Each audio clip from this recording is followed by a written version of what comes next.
Oke, assalamualaikum warahmatullahi wabarakatuh. Welcome back to my YouTube channel. Pada kesempatan kali ini saya akan kembali membahas materi fisika kelas 11 tentang termodinamika, dan materi yang akan saya bahas adalah mengenai siklus Carnot. Nanti akan ada dua buah video, ada video khusus pembahasan soal dan juga ada khusus pembahasan materi. Nah, tapi nih ya, sebelum saya bahas lebih lanjut tentang siklus Carnot, bagi yang belum subscribe channel YouTube ini, silakan diklik dulu tombolnya, kemudian jangan lupa like dan share. Terima kasih.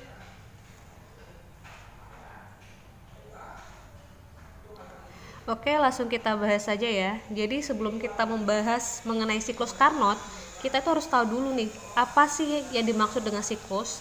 Nah, jadi siklus itu adalah suatu proses yang memiliki keadaan awal dan akhir yang sama. Nah, ini ada contoh siklusnya. Oke, mana dia? Oke. Nah, jadi di sini ya ada suatu proses yang diawali dari A, kemudian dia menuju B, dari B menuju ke C, dari C menuju ke D. Jadi posisi ini adalah titik D. Nah, kemudian dari titik D dia kembali lagi ke titik A. Jadi posisi awal dan akhirnya itu sama, keadaannya itu sama. Itulah yang dimaksud dengan siklus. Nah, untuk siklus Carnot itu sendiri ya, dia ada ciri khususnya. Yang pertama adalah dia mengalami 2 proses dari 4 proses dalam termodinamika. Jadi kalau kita ingat kembali ya, di termodinamika itu ada 4 proses. Yang pertama ada isobaris, ada isokoris, isotermal atau isotermik, dan yang terakhir ada yang namanya adiabatik. Nah, kalau di siklus Carnot dia mengalami 2 proses. Ada proses isotermis ya, kemudian juga ada adiabatik. Kalau untuk isotermisnya itu dari A ke B, kemudian C ke D. Nah, sementara adiabatiknya itu proses B ke C dan D ke A. Itu ciri yang pertama. Nah, ciri yang keduanya ya, kalor dan suhunya itu dapat dianggap sebanding. Oke, kita lanjut ke mesin pemanas Carnot. Jadi ini ada gambar 9.12 ya, itu adalah siklus mesin pemanas Carnot. Itu dia hampir sama kayak yang udah saya jelasin di awal. Jadi saya langsung aja ke skema mesin pemanas Carnotnya. Nah, di sini ketika kita melihat ke skemanya ya, itu dia ada yang lingkaran ini ya, itu dapat dianggap sebagai suatu sistem. Kemudian di sini juga ada 3 besaran ya, ada besaran T, Q, dan W. T itu adalah suhu ya, satuannya derajat Celcius atau juga bisa Kelvin. Q itu kalor ya, satuannya joule. Kemudian W itu adalah usaha, satuannya juga joule. Nah, di sini ada TH dan QH, kemudian ada TC dan QC. H itu artinya hot, berarti dia suhunya lebih besar ya. Kemudian TC dan QC itu berarti dia C-nya itu adalah cold, berarti kan dingin. Nah, nanti untuk di persamaannya saya tuh lebih suka menggunakan tinggi dan rendah. Jadi yang hot itu saya ganti dengan tinggi, sementara yang cold atau suhu yang lebih rendah itu saya ganti dengan R. Tujuannya nanti supaya lebih lebih mudah aja sih, lebih mudah untuk mengingat rumusnya juga, supaya lebih mudah paham lah gitu ya. Nah, jadi di sini untuk persamaannya kita tuh nggak perlu menghafal, tapi kita cukup memahami aja skemanya ya. Jadi QH itu dia masuk ke dalam sistem. Setelah dia masuk ke dalam sistem, akan dihasilkanlah usaha atau W dan juga kalor yang lebih rendah suhunya. Nah, tentunya apa yang masuk akan sama dengan yang keluar. Nah, sehingga ya diperoleh persamaan QT sama dengan W ditambah QR. QT yang masuk, sementara W dan QR adalah yang keluar. Nah, kemudian kalau seandainya kita mau nyari W atau usaha, itu bisa menggunakan persamaan QT dikurang QR. Persamaan ini tinggal kita ubah aja sih posisinya gitu. Kemudian kita lanjut ke efisiensi mesin. Efisiensi mesin ini dia dilambangkan dengan eta, di mana eta itu adalah W dibagi dengan QT, kemudian kita kali dengan 100%. Karena nanti di efisiensi dia tuh hasilnya berupa persentase, bukan berupa angka ya, angka tapi dalam persentase gitu maksudnya. Nah, karena tadi W itu dalam QT dikurang QR ya, sehingga persamaan yang ini kita substitusi ke sini ya, kemudian diperoleh hasil. Oke. Eta sama dengan QT dikurang QR dibagi QT, kemudian kita kalikan dengan 100%.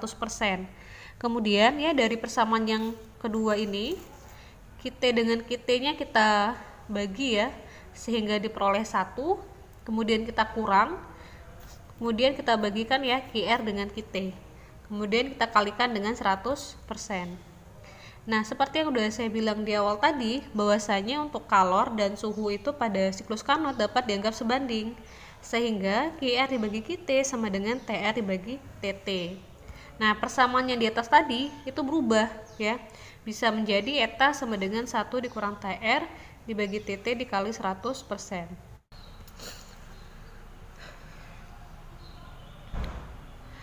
Oke, kita lanjut ke mesin pendingin Carnot. Nah, jadi mesin pendingin Carnot ini adalah kebalikan dari mesin pemanas Carnot. Contoh untuk mesin pendingin Carnot itu udah familiar ya. Kalian semua tahu kan dengan air conditioner atau AC. Atau bahasa ininya mesin pendingin kan. Nah, jadi di layar itu sudah ditampilkan siklus mesin pendingin Carnot dan juga skema mesin pendingin Carnot. Nah, kalau kalian bandingkan antara siklus mesin pendingin ya dengan siklus mesin pemanas itu mirip, skemanya pun juga mirip, dia hanya berbeda arah panahnya aja. Kalau tadi di siklus mesin pemanas untuk Q1 dan Q2 atau QT dan QR panahnya sama-sama ke bawah, tapi kalau untuk mesin pendingin dia panahnya sama-sama ke atas.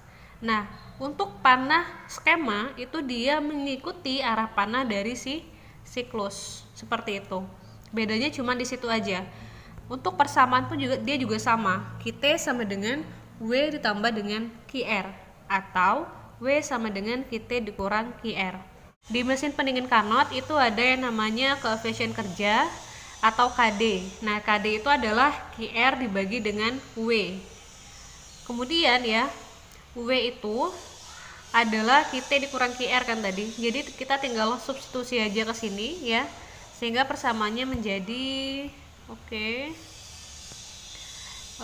mana nih, QR dibagi QT dikurang QR, kebalikan dari efisiensi tadi ya, efisiensi mesin.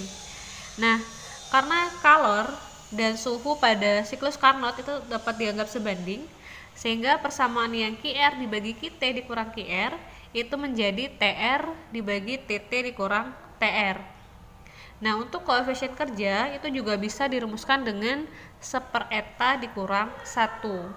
Ini ada keterangannya, silakan dicatat atau boleh di screenshot aja.